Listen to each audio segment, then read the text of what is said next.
pipe, irrigation pipe, and then added enough water equivalent to about 3 inches of rainfall, and added a red dye to look at it, and then came back about 36 hours later and excavated in there, and look how deep that water had penetrated, right? That dye had gone down. And on the conventional, it didn't do too bad, but it went down about, if I recall correctly, 7 inches or so. But in the no-till, you can see that it went actually a lot deeper. It went down about twice that much. It went anywhere between 12 and 14 inches, so about 13 inches in depth. So again, all tied into the aggregates and the thing I was telling you about the macropore space, right? Whoop. So any questions with this part, the soil health? So what are the 3 steps? Put your soil fertility in order, right? Maintain or accumulate organic matter, and take care of that soil aggregation, right? And that's what we're going to see now in a little more detail, because now we're going to be talking about a little bit about compaction and what's the link between soil health and compaction. Any comments or questions? All right. So when we talk about compacted soils, typically what we say it's a reduction in porosity. So here's a pie chart showing that this is the solid part of the soil, and this is the pore space. That's where we have the air and the water, and that's always changed that proportion, but it's critical for crop growth. Roots need that. Again, we saw that the soil solution, that's where our nutrients are, that's where the crops are getting it from. So it's not only inhibiting the root growth, but also it could limit nutrient uptake. But when we have compacted soil, we have a reduction in that pore space, so then that's affecting root growth, it's affecting nutrient uptake, it's affecting water relations, infiltration, hydraulic conductivity, water retention, all those things. Typically, that's what we're talking about when we're talking about compaction, but in my view, it's more than that. Compaction is actually a destruction in aggregation of the soil, too. And so it's not, again, remember I said about carbon, that it's not about the total amount of carbon, that it's about the different types of carbon, too, we have in the soil.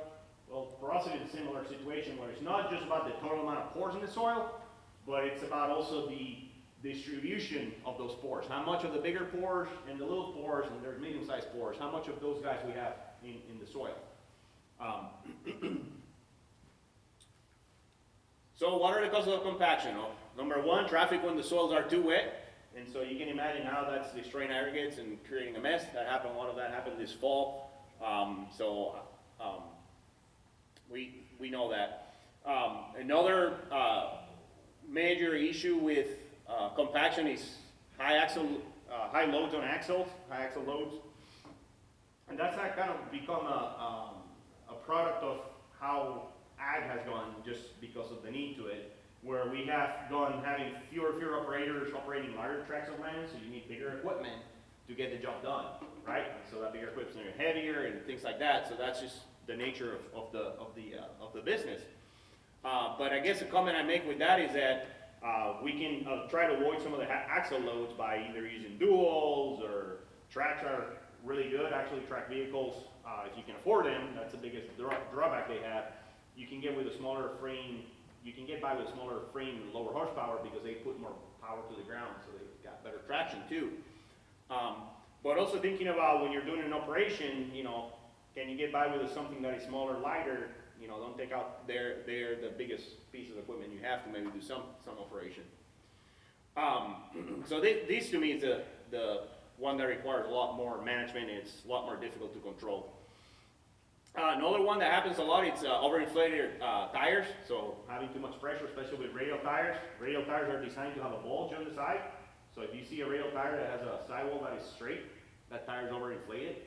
I see these a lot with ATVs. People like just to pump those ATV tires till they're pumped full. But radial tires, if you look at the way that they're supposed to deflect, a properly inflated one is actually going to grab the ground kind of from the sidewalls in the middle, actually kind of, if you're looking at what's engaging the ground, kind of goes in a little bit, so it's grabbing from the sides. The more inflation you have on that tire, the more pressure it's putting on the ground and putting more load on that soil, so your risk of compaction goes high. The other thing that happens when you have overinflated tires is that an overinflated tire cannot bite the ground as well, so you have a lot more slippage, you're using more fuel, you're using a lot more diesel. And there's been research that's shown 10% more sometimes. So that's not a good thing. So follow the tire manufacturers for tire pressures, and that will help lower your compaction risk. Another one, it's traffic patterns. And so here we have a graph or a figure that Brian Luck with Biosystems Engineering, he's also a state specialist with Extension. Him and one of his students have been doing some research looking at how to optimize and maximize equipment movement in the farm as a whole, not just in the field. But in this case, we have a field, and we have a field operation. And for the most part, you see most of the traffic is north and south. In here, they were tracking, they developed this little GPS unit that they can plug into a cigarette lighter, and then they put it in the dashboard of the vehicle or piece of equipment out there, plug it in, and that can track where that vehicle's been all day long and for a long period of time. So we're looking here at merger, chopper, and 6 trucks, and you can see for the most part, again, the traffic is north and south, which is great, but you see that there's several vehicles trafficking kind of on a diagonal across that. Most likely those are trucks, right? Which usually have highway tires. How much pressure we put on those highway tires? 100 pounds, 120 pounds. The higher the pressure in the tire, the more load is putting on the ground, right? As far as the compaction of risk, because those guys have a high risk for compaction. The other thing that happens, there's been a lot of research showing that even one pass of a piece of equipment can cause up to 70% of the compaction of the soil. And so obviously that depends. If your soil is dry, that's not truly going to happen, but if the soil is at the right moisture for compacting that soil, you can create a big mess. You can create a lot of damage. So the comment here is that I realize that, the shortest distance between point A and point B, which is the point of entry exit here in this field, is a straight line. But we know that we have areas in the field that are going to have more compaction because we need them to get the operations done. Why not send that vehicle going around this way? It's going to take a couple more minutes, but then we're containing that compaction to an area that we know we're going to have compaction regardless, right? And then we're keeping the best growing conditions for our crops right in the field where we need it, right? So that's comment about that. And there's kind of like a gung-ho, all-in approach of this that you might have heard of controlled traffic. It's very big in Australia. There's a few people in the state that are trying it. And on that one, they actually create permanent traffic lanes, permanent tram lines, they call it.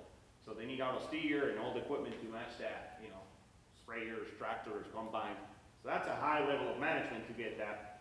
But I think we can go a long ways by kind of having some kind of hybrid and be mindful of traffic in fields. Here's an example. This is from this fall. This is a brassica cover crop. This is from Monroe County. But you can kind of see, some of that traffic and where that brassica, that plant, is struggling to come up just because of that traffic in that field. So it does matter for the crop, for the plants growing out there. All right, so the last thing I'm going to talk about here with the compaction is aggregation. So what we have here is a graph that is relating the density of the soil, or the compactness of the soil, if you will. So the higher the value, the more compaction, or compacted that soil is. And then here we have the water content of that soil. And then what we're looking at, this is a loam soil, and what we're looking at is a 3 tillage management system. So we have a no-till, reduced tillage, and a mower plow.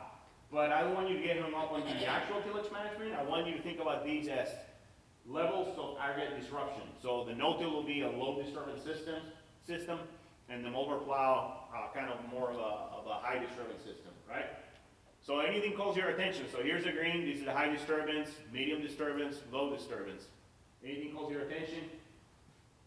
What's the first thing that grabs your eye there? To me, it's that peak right there. How much higher that is relative to the other guys, right? They all have the same shape, right? And basically what the shape is indicating, that wetter soil compacts better up to a certain point, and then you cannot compact them. If you think about the hydraulic system in your tractors and your skid steer, why do we use the fluid? Because you cannot compress it. So once you get the pore space in the soil filled up enough, that water, that fluid in the soil is going to take some of that load. So that's why we see that drop down when we have really wet soil. What we have here, usually it's not going to be so much compaction, but we're going to create rots and a mess out there in the field, okay, when it's past that point. So the first thing that calls my attention is that high level there. That's what we call the peak bulk density. When we look at these curves, this is what engineers have been doing this for a long time, civil engineers, since the 30s. This is what it's called a Proctor test. And they do this to figure out if they have a fill material, what water content I need to put that soil so I can compact the heck out of it so I can put a road over it. So from our standpoint, we want to figure out what the water content for a particular soil. So we're not out there working that soil so we don't compact the heck out of it, right? So in this case, is that peak there is much, much higher to me than these other ones, these other two systems. The other thing that might call your attention too is that it's a little bit more subtle, is that if you look at that peak bulk density, where it lands for these other, for these three different systems, there's a shift. As there's less aggregate disruption, there's a shift to the right? So what is that telling us is that to achieve the maximum compaction level, when you have a lower amount of aggregate disruption, you need a lot more water in that soil to achieve that. Think about it backwards. I get a rainfall event, this soil gets at 20% and I cannot go out there and work that soil. But I might still be able to go work this field. Or if I need to let it dry, I can go into this field a lot sooner than I could to work this field. Just because of the disruption of aggregates. And this should be kind of intuitive. What happens if you go to a field that you have recently tilled and walk in it? You sink in, right? So here's some pictures. Me and a guy that works for me, we were out there taking soil samples, and we're looking at this tillage system that has been in place for about 10 years. Chisel, fall, and then in the springs, a finisher, and then no-till plots. And we're not thinking about it. We're collecting samples. It was actually after a pretty good soaking rainfall, and we're walking around, and all of a sudden, we're looking down like, what's happening here? So what we're noticing is that obviously on this situation, we're sinking in.